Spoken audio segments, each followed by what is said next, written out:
Hello there, everybody. This is King Mac, your friendly hamburger pal. Welcome to this feature presentation on YouTube. Be sure to enjoy a hot, fresh cheeseburger along with some delicious golden French fries, a tasty milkshake, and a nice soft drink. Thank you all for watching, and now sit back and relax and enjoy as Tony here brings you our feature presentation of TTBurger game reviews.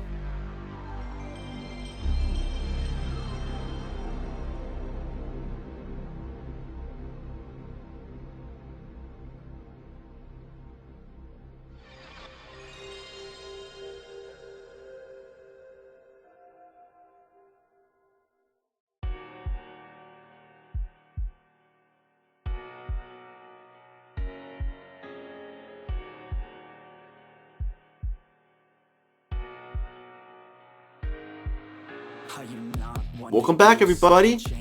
This is Tony, aka TTBurger 88, bringing you more game reviews here. We continue with my South Park series review, episode 246, part 2 of 3. And I forgot to mention the shoutouts last time. I deeply apologize there. I want to give a shout out to Freakin' HD and Sub-Joe MX King Mac, along with the Type Lavia, Brickville Stateside, Black Peeler, and Megs, and I also want to give a shout out to Sensational Gent. I know he has a new name now, so I can't forget the last name, so I apologize there. Red Ninja Assassin, Homie RJ. Also want to give a shout out to Okojiro, Rockstar, Starpool 69, and more and more and more. Before we start with the next part of episode 246 part 2 and 3, we're taking a look at some South Park games here. Those missed what happened in the last part. Here's a fresh TTBurger recap. South Park edition to show you what you missed. I took a look at South Park for the PlayStation and gave it a 2.5 out of 10 because it was a very, very atrocious game with a lot of problems with the graphics, the sound, the gameplay and stuff. It's a game that was just rushed out instead of should be avoided at all costs. Now we're going to zoom ahead to December 1st, 1999, back when I was in 5th grade. Me and my friend JJ Jaguar 89, JJ Brother 88, and Emma the Man 89 were all fans of South Park, knew about this game when it came out, and we got it right here.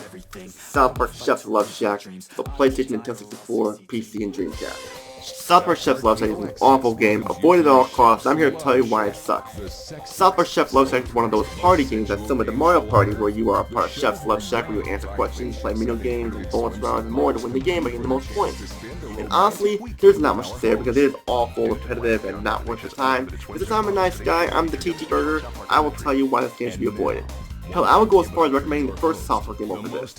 As we get started, you pick one of the kids, Cartman, Stan, Count, Kenny, and once you pick Stan, you get into the game, and this is where the problems start. Mario Party was a party game with cool-ass mini-games, surprises, and fun factor. Here we just have trivia questions. It would be okay if it was all South Park related questions, but no, they took it to the next level, with questions about pop culture and historical events. And the problem is a lot of these questions are tough and useless. Unless you're a wizard who knows all about all this stuff, you're not going to know the answers for all of these questions. Like questions about sports, historical events, questions about food and science and more. It feels like a game show, but how are you going to know all the questions if you get a question wrong and lose 500 points and they don't give you the right answer? So it ends up being a guessing game. This is one of those games as well where you need to play with other people because if you play by yourself, you're the only contestant with no CPUs joining in, so you will win at all time no matter what. And it just makes you wonder why you would not have CPUs to add a challenge here.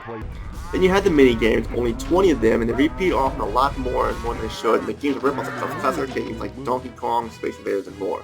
A lot of the mini games are overly complicated, and you will lose a lot of them unless you know what you're doing. Then after the game is over, you get the credits and start all over again, and that's it.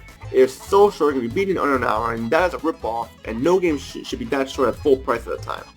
Sure, there are some funny moments like the pressure round where you answer the right question and you get Cartman and anal probe and stuff from the aliens, which is funny. Answer the wrong question is nowhere, just guess, you lose points but still guess away. And you have the wheel where you spin and you get some cool goodies there and stuff. But it boils down to a game that's not that fun at all.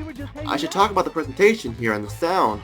Graphics are 2D, just like the show, but they look compressed and blurry, and the theme song is cool. Isaac Hayes as Chef sings the song along with the announcer, writing the voice work. But Matt Stone and Tripper are here to voice the kids and stuff. You don't hear them talk much and stuff. And a lot of the voice that repeats itself over and over, and the announcer sounds bored to be there along with Isaac Hayes, and I don't blame him. That's all I have to say. Avoid this game at all costs. Go play Crash Bash Mario Party 1 fun factor and stuff. Hell, even even Mary Kay and Ashley Sweet 16 License to Drive is more fun than this. Well, that's South Chef Luv Shack was just a cash cow rushed out the door that should be avoided at all costs. I give it a 0.5 out of 10 because that's how bad it is. Just stay away from it. And that's it for episode 246, part 2 of 3. Stay tuned for the grand finale. We're going to take a look at South Park Rally, a Mario Kart Crash Team Racing clone.